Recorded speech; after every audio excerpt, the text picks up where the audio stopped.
Les citoyens européens seraient-ils sujets depuis quelques années à la rhinocérite, cette maladie inventée par le dramaturge Eugène Ionesco? Dans sa pièce intitulée Rhinocéros, on s'en souvient, l'apparition soudaine de ces quelques mammifères de 3 tonnes occasionnait une réaction en chaîne au sein de la population, au point que tout le monde finissait par se prendre pour une bête féroce.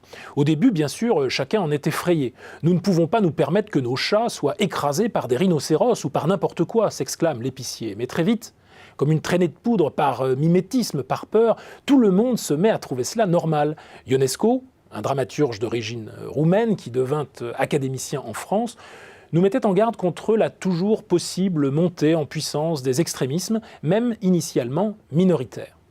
Cette image est reprise à la page 58 du dernier essai, Le destin de l'Europe, d'Ivan Grachtev, membre notamment de l'Institut des sciences humaines de Vienne.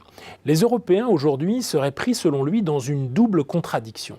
Ressentiment à l'égard des élites méritocratiques et reconnaissance de la stabilité du continent sur un plan sécuritaire d'un côté, et de l'autre, une montée en puissance des sentiments nationaux, voire régionaux, versus collaboration efficace contre le terrorisme entre les États membres de l'Union comme jamais auparavant.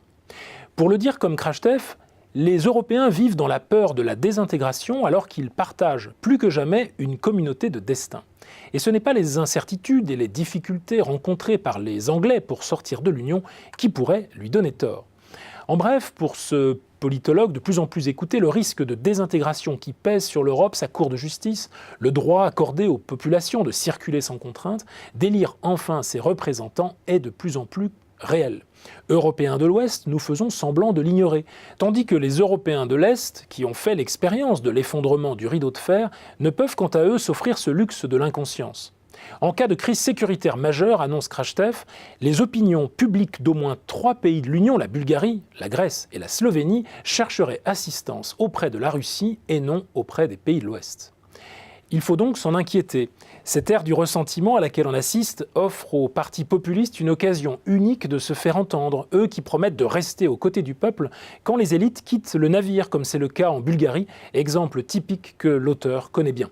Cette situation périlleuse, théorisée par le sociologue britannique Michael Young, place la démocratie libérale européenne sur un niveau d'alerte maximum quand la crise migratoire ne fait qu'augmenter l'écart entre les mentalités cosmopolites et les mentalités claniques.